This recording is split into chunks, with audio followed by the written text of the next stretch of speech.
+1 കെമിസ്ട്രിയിൽ നിന്നും പ്രീവിയസ് ഇയറിൽ ചോദിച്ചിട്ടുള്ള 1 മാർക്ക് ചോദ്യങ്ങളാണ് മക്കളെ. ആദ്യത്തെ ചോദ്യം ഇതാണ്. ഒരു ആസിഡ് സൊല്യൂഷന്റെ pH ആണ് ചോദിച്ചിരിക്കുന്നത്. ഒരു ന്യൂട്രൽ സൊല്യൂഷന്റെ pH എന്ന് പറയുന്നത് 7 ആണ്. ആൻഡ് ഒരു ആസിഡ് സൊല്യൂഷന്റെ pH is less than 7, 7നേക്കാൾ കുറവാണ്. ആൻഡ് ഒരു ബേസിക് സൊല്യൂഷന്റെ pH എന്ന് പറയുന്നത് it is greater than 7, 7നേക്കാൾ കൂടുതലായിരിക്കും. അടുത്ത ചോദ്യം ഇതാണ്. which one of the following is an extensive property? തന്നിരിക്കുന്നതിൽ എക്സ്റ്റെൻസീവ് പ്രോപ്പർട്ടി എന്ത്? എക്സ്റ്റെൻസീവ് എന്ന് പറഞ്ഞാൽ മാറ്ററിന്റെ ക്വാണ്ടിറ്റിയെ, അളവിനെ ഡിപ്പെൻഡ് ചെയ്യുന്ന പ്രോപ്പർട്ടീസ് ആണ്. ഇന്റൻസീവ് എന്ന് പറഞ്ഞാൽ independent of quantity of matter ആണ്.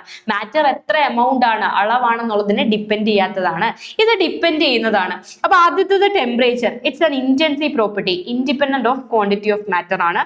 Pressure, it's also an intensive property, പ്രഷറും ഒരു ഇന്റൻസീവ് പ്രോപ്പർട്ടിയാണ്. ഹീറ്റ് കപ്പാസിറ്റി ഒരു എക്സ്റ്റെൻസീവ് പ്രോപ്പർട്ടിയാണ്. എന്നാൽ മോളാർ ഹീറ്റ് കപ്പാസിറ്റി ഒരു ഇന്റൻസീവ് പ്രോപ്പർട്ടിയാണ്.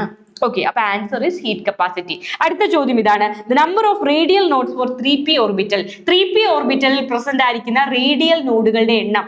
റേഡിയൽ നോഡ് കണ്ടുപിടിക്കാനുള്ള ഇക്വേഷൻ n-l-1 ആണ്. 3p എന്ന് പറഞ്ഞാൽ n വാല്യൂ 3 ആണ്. L വാല്യൂ, എസിന്റെ L വാല്യൂ 0 ആണ്. പിയുടെ L വാല്യൂ 1 ആണ്. So 3 - 1 - 1, 3 - 2 which is equal to 1. Radial നോഡുകളുടെ എണ്ണം 1 ആണ്.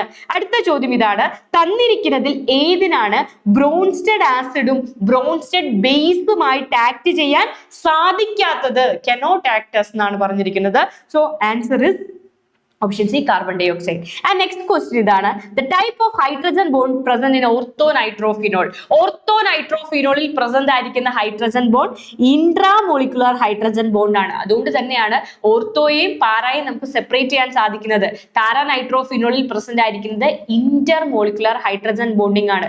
അതുകൊണ്ട് തന്നെ ഓർത്തോനൈട്രോഫിനോൾ സ്റ്റീം വോളറ്റൈൽ ആണ്. എന്നാൽ പാരാനൈട്രോഫിനോൾ ലെസ് വോളറ്റൈൽ ആണ്. സോ നമുക്ക് ഇവരെ സ്റ്റീം ഡിസ്റ്റിലേഷൻ വഴി സെപ്പറേറ്റ് ചെയ്യാൻ സാധിക്കും.